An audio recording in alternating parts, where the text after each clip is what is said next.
کیا ایکسپائرڈ زائد المیعاد دوا لینے سے انسان مر جاتا ہے؟ آپ نے ضرور سنا ہوگا کہ فلاں شخص زائد المیعاد یا ایکسپائرڈ دوا لینے سے مر گیا۔ کیا ایسا ممکن ہے؟ کیا ایکسپائرڈ دوا کھانے سے حالت بگڑ جاتی یا بندہ مر سکتا ہے؟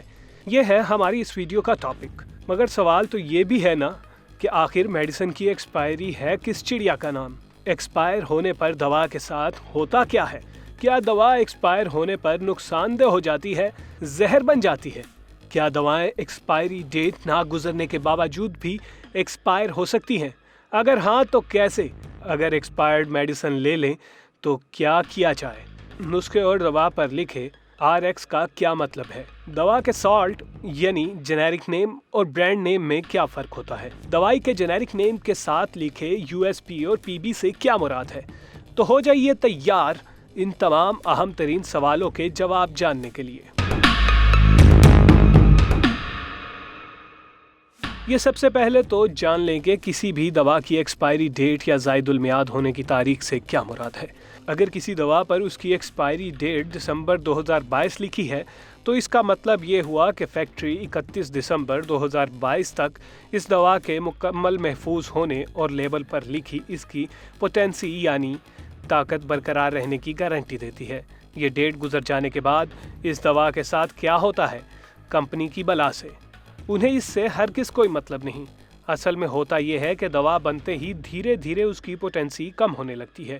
یہ پروسیس اتنا سلو ہوتا ہے کہ اس کی ایکسپائری ڈیٹ گزر بھی جائے تب بھی اس کی ضروری پوٹینسی تقریباً برقرار ہی رہتی ہے۔ ایکسپائرڈ دوا ہرگز زہر نہیں بنتی اور نہ ہی اسے لینے سے کوئی فوری طور پر مر سکتا ہے۔ امریکہ کی میڈیکل اتھارٹیز کا کہنا ہے کہ دوا کو ایکسپائر ہوئے کئی سال بھی گزر جائیں تب بھی یہ محفوظ رہتی ہے، البتہ اس کی ضروری پوٹینسی کم ہو سکتی ہے۔ غور کیجئے، کم ہو جاتی نہیں بلکہ کم ہو سکتی ہے۔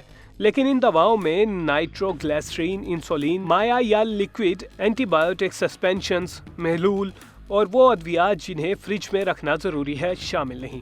یہ بھی جان لیجئے کہ زیادہ تر دواؤں کی اصل طاقت یا پوٹینسی ایکسپائر ہونے کے 10 سال بعد بھی پہلے دن جیسی ہی رہتی ہے۔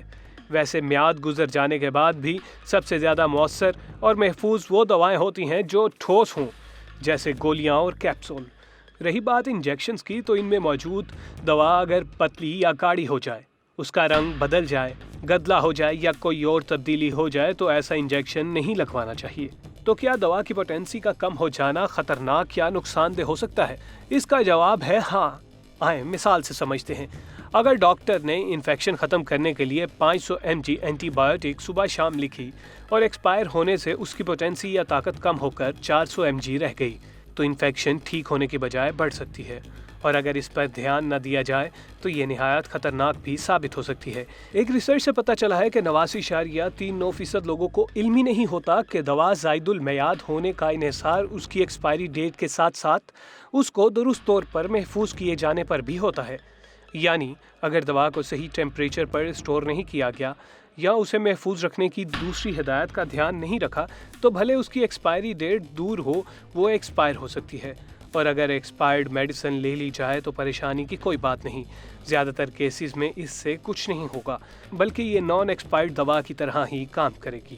اور اگر کوئی اس قدر وہمی ہو کہ یہ جاننے کے بعد بھی اس کی تسلی نہ ہو تو پھر وہ ڈاکٹر سے رجوع کر لے۔ پتہ ہے کس لیے؟ ایک تو اس مسئلے کے حل کے لیے، دوسرا وہم کے علاج کے لیے۔ اور اب بات RX کی۔ RX لاطینی زبان کے لفظ میں ریسیپی کو ظاہر کرتا ہے جس کا مطلب ہے ٹو ٹیک یعنی لینا۔ اور یہ بھی جان لیں کہ پاکستان سمیت بہت سے ملکوں میں دوا کے 2 نام ہوتے ہیں۔ ایک کو کہتے ہیں جنیرک نیم یا سالٹ، یہ دوا کا اصل نام ہوتا ہے۔